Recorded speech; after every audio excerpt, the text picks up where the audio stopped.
열린 천국문에 우리 함께 들어가기를 원합니다. 오늘 주하나님 말씀 보도록 하겠습니다. 오늘 주하나님 말씀 사도행전 8장 26절에서 40절 말씀입니다. 사도행전 8장 26절에서 40절 말씀, 제가 가진 성경 신약 200쪽에 있는 말씀입니다. 사도행전 8장 26절에서 40절 말씀, 우리 한 절씩 교독하시겠습니다. 주의 사자가 빌립에게 말하이르되 일어나서 남쪽으로 향하여 예루살렘에서 가사로 내려가는 길까지 가라 하니 그 길은 광야라.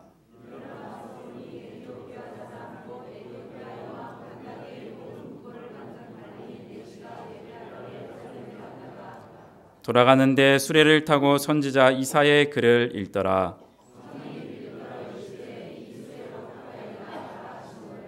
빌립이 달려가서 선지자 이사야의 글 읽는 것을 듣고 말하되 읽는 것을 깨닫느냐.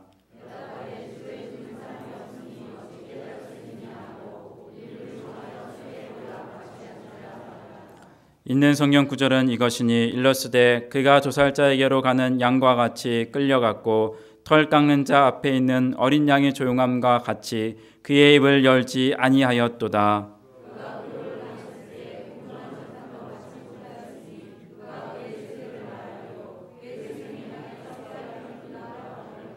그 내시가 빌립에게 말하되 청컨대 내가 묻노니 선지자가 이 말한 것이 누구를 가리킴이냐, 자기를 가리킴이냐, 타인을 가리킴이냐.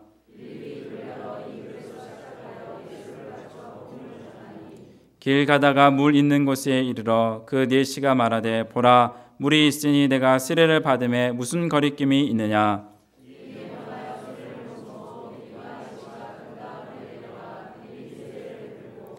둘이 물에서 올라올새 주의 영이 빌립을 이끌어 간지라. 내시는 기쁘게 길을 가므로 그를 다시 보지 못하니라.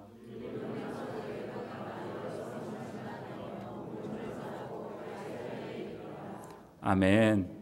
이 시간 담임 목사님 나오셔서 거리낌 없는 세례라는 제목으로 말씀 전해 주실 때 은혜 많이 받으시기 바랍니다. 하나님의 꿈은 예루살렘에서 시작된 복된 소식이 온 유대 그리고 사마리아를 거쳐서 땅끝까지 전파되고 모든 세계의 사람들이 복을 받게 하는 것입니다.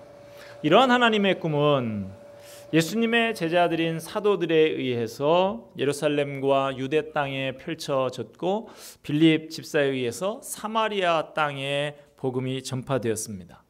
그 응어리지고 한 많고 절망과 눈물이 점철된 그 땅 사마리아에 예수 그리스도의 복음이 전파되고 그 땅에 큰 기쁨이 있었습니다. 빌립 집사는 이렇게 사마리아에 예수 그리스도의 복음을 전한 최초의 사람으로 성경 역사에 남는 큰 영광을 누리게 됐습니다. 이러한 빌립 집사에게 하나님의 말씀이 다시 임하는데 이르시기를 사마리아를 떠나 남쪽으로 향하여 예루살렘에서 가사로 내려가는 광야길로 가라라고 하셨어요. 가사라고 하는 지역은 요즘에도 언론에 자주 등장하는 지역입니다. 이스라엘 땅 안에 팔레스타인 사람들의 자치지구가 있는데 가자지구라고 하는, 요즘에 가끔 폭탄 테러가 났다, 폭격을 했다 하는 그 지역이 바로 이 가사, 성경이 말하는 가사가 바로 가자지구입니다. 사사기에 보면 삼손이 블레셋 사람들이 지배하고 있는 이 가사 성에 가서 싸우고 성문을 떼내어 지고 나왔다라고 하는 그 가사성이에요. 지금도 폭탄 테러 또 폭격으로 유명한 곳이기도 합니다만은 2000년 전에도 지정학적으로 아주 중요한 지역이었습니다. 팔레스타인 지역에서 지중해 연안을 따라서 이집트와 아프리카로 향하는 국제 해안도로가 나 있는데 그 관문이 바로 가사였습니다. 예루살렘에서 아프리카 쪽으로 가거나 반대로 아프리카에서 예루살렘 쪽으로 가려고 하면 꼭 경유하게 되는 것이 이 가사라고 하는 지역인 것이죠. 빌립 집사는 지금 어디에 있습니까? 큰 박해, 예루살렘에서 일어난 박해를 피해서 북쪽으로 수십 킬로미터 떨어진 사마리아에 가 있습니다. 거기에서 복음을 전파하면서 큰 성과를 내고 있는데 하나님께서 난데없이 지금 있는 사마리아 땅에서 정반대쪽인 예루살렘 남쪽 아프리카 방향의 가사 쪽으로 가라고 하시는 거예요. 영문을 알 수 없지만 그 말씀에 순종해서 그곳에 가보니까 거기에서 하나님께서 예비하신 한 사람을 만나게 되었습니다. 그 사람이 누구냐? 에디오피아의 나라의 국고를 맡은 넷이었어요. 이 에디오피아라고 하는 나라는 전통적으로 여왕 제도를 가진 나라입니다. 왕이 여자다 보니까 그 지근거리에서 도와주는 남자들을 둘 때 내시로 두었어요. 내시가 어떤 사람인지는 제가 설명을 안 해드려도 여러분 잘 알 것입니다. 이 나라 사정이 그러하다 보니까 내시가 되기는 했습니다만 이 사람 우습게 볼 수 없는 사람입니다. 그 나라의 국고를 맡은 사람이에요. 지금 우리나라로 치면 경제부총리 내지는 하는 총재 그 정도 되는 상당한 권세를 가지고 있는 사람이었습니다. 이런 사람을 성령의 인도하심을 받은 빌립 집사가 만나게 되었는데 왜 하필 거기서 만나게 되었느냐? 오늘 본문 27절, 28절 말씀을 한번 볼까요? 일어나 가서 보니 에디오피아 사람 곧 에디오피아 여왕 간다게의 모든 국고를 맡은 관리인 내시가 예배하러 예루살렘에 왔다가 돌아가는데 수레를 타고 선지자 이사야의 글을 읽더라. 에디오피아 나라의 부총리급 고위 관리가 예루살렘에 왔다가 돌아가는 길이었는데 왜 왔다고 그랬습니까? 예배하러 왔다 그랬어요. 당시에 에디오피아에서 지금도 가까운 거리가 아닌데 예루살렘까지 다녀가기 위해서는 아마 최소한 수십 일이 걸렸을 것입니다. 그런데 그토록 장기간이 소요되는 고된 예루살렘으로의 여행을 결심하고 실행에 옮긴 이유가 예루살렘에 있는 성전에 와서 하나님을 예배하기 위해서였다라는 거예요. 아니 이 아프리카 땅에 있는 이 사람이 어떻게 하나님을 알게 되고 예배하러 그 먼 길을 찾아오게 되었는지 정확히 알 수는 없습니다. 다만 힌트가 되는 것은 구약성경 열왕기상 10장에 보면 당시에 세계적으로 유명한 명성을 떨치고 있던 지혜의 왕 솔로몬 왕의 명성을 듣고 이스라엘에 찾아온 스바 여왕의 이야기가 나옵니다. 이 스바라고 구약성경의 스바라고 하는 나라가 바로 에디오피아예요.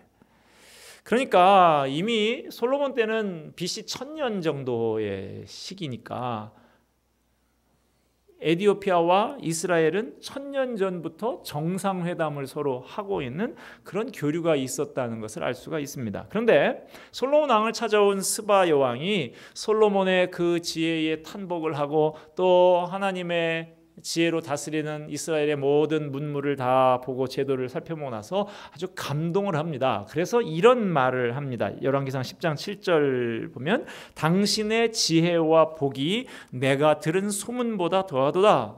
그러면서 당신의 하나님 여호와를 송축할지로다. 그래요. 아프리카 에디오피아 나라의 여왕이 와가지고 하나님을 찬양합니다. 당신의 지혜, 하나님이 주신 지혜가 대단합니다. 아주 감탄을 하는 찬사를 퍼붓습니다. 이런 말을 하면서 엄청난 예물을 드리고 자기 나라로 돌아가게 되는데요. 솔로몬도 그 여왕에 대해서 답례로 선물을 주었다 그래요. 또 열왕기상 10장 13절에 보면 그 외에 또 그의 소원대로 구하는 것을 주니 선물을 줬다. 그리고 그 선물 말고 또 여왕이 소원하는 뭘 줬다는 거예요. 뭔지 정확히 알 수 없는데 여러분이 상상을 해보시기 바랍니다. 참고적으로 말씀드리면 그 이후에 지금까지도 지금 AD 21세기를 살아가고 있는 지금까지도 에디오피아에 가면 사람들이 이스라엘을 아버지의 나라라고 그런대요. 왜 아버지의 나라, 뭔 선물을 줬는데 아버지의 나라가 됐는지는 여러분의 상상에 맡깁니다. 하워드 마샬이라고 하는 학자에 의하면 이때부터 에디오피아로부터 하나님 앞에 예배를 드리러 이스라엘로 오는 순례자들이 끊임없이 이어졌다라고 그럽니다. 오늘 본문 사도행전 8장에 나오는 국고를 맡은 관리도 그런 순례자 중에 한 사람이었던 것이죠. 그가 머나먼 예루살렘까지 온갖 수고를 마다하지 않고 직접 찾아가서 예배드리고 싶어 했다라고 하는 것을 보면 하나님에 대한 그의 관심이 얼마나 컸고 하나님에 대해서 얼마나 알고 싶어 했는지 짐작할 수가 있습니다. 그러나 예루살렘 성전까지 찾아간 그는 아무것도 얻은 것이 없이 다시 돌아가야만 했어요. 그는 그 나라 사람들은 이스라엘이 아버지의 나라다 그렇게 얘기를 하는데 이스라엘 사람들은 그 나라 사람들을 그렇게 여기지 않습니다. 흑인들이에요. 자기들하고 피부 색깔도 틀리고 어떻게 너희들이 우리하고 형제가 되냐, 어떻게 우리가 너희 아버지 나라가 되냐 인정해 주질 않습니다. 이방인이었기 때문에 당시에 이방인들은 성전 안의 깊은 곳으로 들어갈 수가 없었습니다. 이방인들은 성전 밖에 이방인의 뜰이라고 하는 저 멀리 있는 마당에만 갈 수가 있었고요. 더 이상 갈 수가 없어요. 그러니까 하나님 앞에 성전에 들어가서 예배한다. 불가능한 것이죠. 결국에는 아무 소득이 없이 다시 자기 나라 에디오피아로 되돌아갈 수밖에 없었습니다. 하나님에 대해서 더 깊이 알고 하나님을 예배하기 위해서 머나먼 예루살렘까지 찾아왔지만 아무런 소득 없이 쓸쓸하고 허전한 마음을 안고 자기 나라로 돌아가는 길이었던 거예요. 바로 그것이 그 길로 돌아가는 통로인 가사 지점에 와 있는 것입니다. 그는 돌아가는 길 마차 위에서 자기가 지니고 있던 두루마리로 된 성경을 읽고 있었는데 그 말씀이 구약 성경 이사야서의 말씀이었습니다. 그런데 읽기는 읽는데 그 내용이 도대체 뭔지 도무지 깨닫지 못해서 답답해하고 있었습니다. 바로 그때입니다. 그때 이 광야길에 빌립 집사가 나타났습니다. 본문 29절 이하의 말씀 31절까지 한번 보겠습니다. 성령이 빌립더러 이르시되 이 수레로 가까이 나아가라 하시거늘 빌립이 달려가서 선지자 이사야의 글 읽는 것을 듣고 말하되 읽는 것을 깨닫느냐 대답하되 지도해 주는 사람이 없으니 어찌 깨달을 수 있느냐 하고 빌립을 청하여 수레 위에 올라 같이 앉으라 하니라. 내가 어떻게 가르쳐주는 사람이 없는데 이 말씀을 이해하겠느냐. 그래서 답답하던 차에 뭔가 아는 것 같은 사람이 나타나니까 그러면 내 마차로 같이 올라오라고 와서 나를 좀 한 수 하나님의 말씀을 가르쳐달라고 초청을 하는 것이죠. 그 에디오피아 내시가 읽고 있던 구절은 오늘 32절 34절에서 나오는 이 구절은 이사야 53장에 나오는 내용이었습니다. 이사야 53장은 예수님이 나시기 700년 전에 오실 메시아에 대해서 예언하고 있는 그 메시아는 어떤 분이신지 어떤 사역을 하게 될 것인지에 대해서 예언하고 있는 구절입니다. 이 땅에 오실 예수님께서 우리 죄를 대신해서 고난 받으시는 분으로 오신다라는 것을 예언한 복음의 말씀이 이사야 53장이에요. 내시는 그 내용을 읽었습니다만 도대체 고난당한다는 건 알겠는데 누가 고난당하는 것인지 그 의미를 잘 알지 못해요. 그래서 빌립에게 도대체 누가 고난을 당한다는 거냐, 이 글을 적은 이사야라는 말이냐 아니면 또 다른 사람이라는 말이냐, 그것을 물어봅니다. 오늘 본문 35절 말씀 보면 빌립이 입을 열어 이 글에서 시작하여 예수를 가르쳐 복음을 전하니. 빌립이 어떤 사람입니까? 사마리아까지 피난을 가서도 복음에 관심이 전혀 없는 그 사마리아 사람들에게도 복음을 전하는 사람인데 이번 경우는 아주 잘 준비된 영혼을 지금 만난 거예요. 입을 딱 벌리고 성경책까지 읽어가면서 나한테 복음을 전해달라고 하고 있으니 빌립이 그 읽은 말씀을 해석하면서 예수님에 대해서 차근차근 가르쳐주고 복음을 전하게 됩니다. 여기서 우리는 내시가 읽었던 이사야의 말씀을 잠시 묵상할 필요가 있습니다. 유대인들은 막강한 권력을 가진 메시아가 나타나서 영웅적인 방법으로 구원하실 것을 기대하고들 있었습니다. 그러나 이사야 53장에서 예언하고 있는 메시아는 고난받는 종, 고난받는 어린 양의 모습을 말하고 있어요. 희생 제물이 되어서 자신이 죽는 방법으로 자기 백성들을 구원하시는 주님의 종, 그것을 예언해 주고 있습니다. 이것은 이스라엘 사람들에게는 전혀 예상 밖의 일입니다. 많은 사람들이 기대와 소망을 가질 만한 모습이 아니었어요. 그래서 사람들이 그것을 믿지 않았습니다. 오히려 멸시하고 배척을 합니다. 자기들을 이 로마 식민지 이 고통 가운데서 건져줄 왕은 정치적이고 군사적인 대단한 권세를 가진 왕이어야 되는데 고난을 받고 오히려 죽는다? 우리에겐 그런 메시아가 필요한 거 아니라고 생각을 했습니다. 우리도 교회에 나오고 성경을 조금씩 배워가다가 보면 이 신앙이라고 하는 것이 우리가 예상하는 것하고는 많이 다르다 하는 것을 알게 됩니다. 예수님이 대단히 멋지고 능력이 많으신 그런 분이라고 생각을 했는데 알고 보니까 고난받는, 잡혀서 피 흘리며 죽는 어린 양이라고 하는 거예요. 구원을 받는 것도 내가 열심히 봉사하고 착한 일 많이 하면 구원받는다고 생각을 했는데 그런 건 전부 다 아니라고 하고 나를 위해서 십자가에 죽으신 예수를 믿고 그 예수를 받아들이는 것을 통해서 구원을 받는다는 거예요. 전혀 생각지도 않았던 이야기들입니다. 예상이 다 깨어져 버리는 것이죠.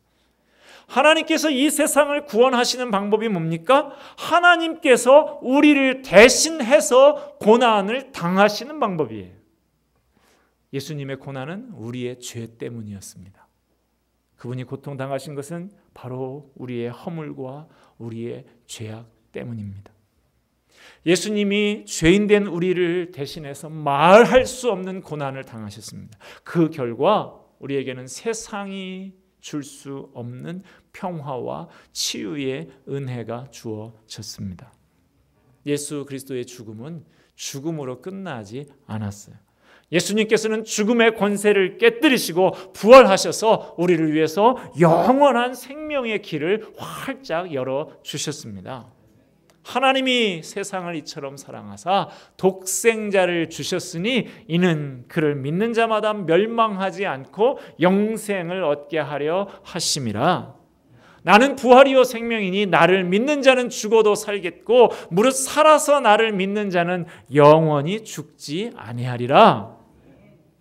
빌립 집사는 이 에디오피아 지체 높은 내시에게 이사야의 글로부터 시작해서 이러한 예수님의 복음을 전해 주었습니다. 주님께서는 이 복음을 에디오피아 내시에게 전해 주기 위해서 이 빌립 집사를 도구로 사용하셨어요. 빌립은 성령님의 명령을 따라서 사마리아에서 70km 이상 떨어진 이곳 아프리카로 가는 길목까지 오게 되었습니다. 그와 만난 에디오피아 내시는 어디에서 출발합니까? 그보다 훨씬 더 가까운 예루살렘에서 그것도 마차를 타고 출발을 합니다. 그런데 그것보다 훨씬 더 멀리 있는 사마리아에서 도보로 출발한 이 빌립 집사가 에디오피아 내시와 만나려면 어떻게 해야 되겠어요?